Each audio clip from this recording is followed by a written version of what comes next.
Imagine being so bad at singing that the federal government investigates you for 2 years. I'm not talking about a bad karaoke night. I'm talking about a 455-page criminal file, forensic lab testing, and the personal attention of J. Edgar Hoover, all because of one rock and roll song. This is the story of Louie Louie by the Kingsmen. It's the strangest censorship war in American history, and it proves that in the 1960s, the only thing more dangerous than rock and roll was a parent with a vivid imagination. The catalyst, the letter. It all started in January 1964. A worried father in Sarasota, Florida, sits down and writes a letter to the Attorney General, Robert Kennedy. He claims that the youth are being corrupted by obscene material. By February, this wasn't just a complaint. It was a full-blown FBI criminal investigation. The charge? Violating federal laws against transporting obscene material across state lines. But here's the kicker. Nobody actually knew what the lyrics were. The anatomy of a rumor. You've heard the song. It's garbled, muddled, and sounds like it was recorded in a garage through a thick wool blanket. And that was the problem. Because the vocals were so unintelligible, listeners started filling in the blanks with their own dirty thoughts. Middle schoolers across the country began passing around handwritten, secret lyric sheets. They claimed the song wasn't about a sailor missing his girl, but about, well, things you couldn't say on the radio in 1964.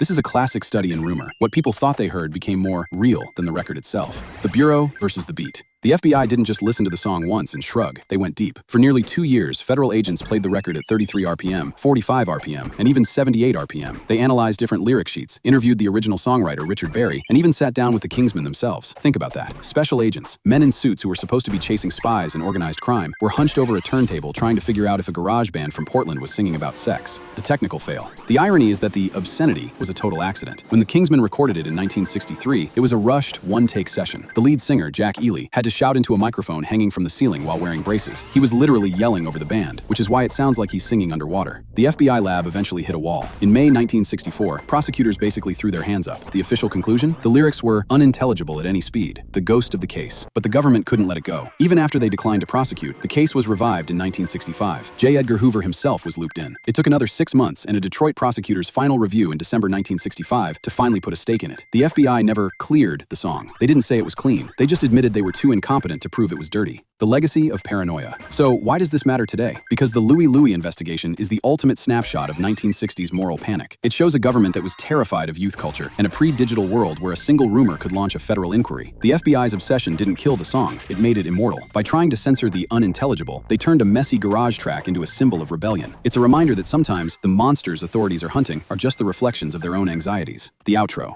In the end, the FBI produced 455 pages of paperwork and proved absolutely nothing. But they did give us one of the best rock and roll legends of all time. Next time you hear those 3 chords, just remember, the guy singing had no idea he was starting a 2-year war with the most powerful law enforcement agency on Earth. He was just trying to keep up with the beat.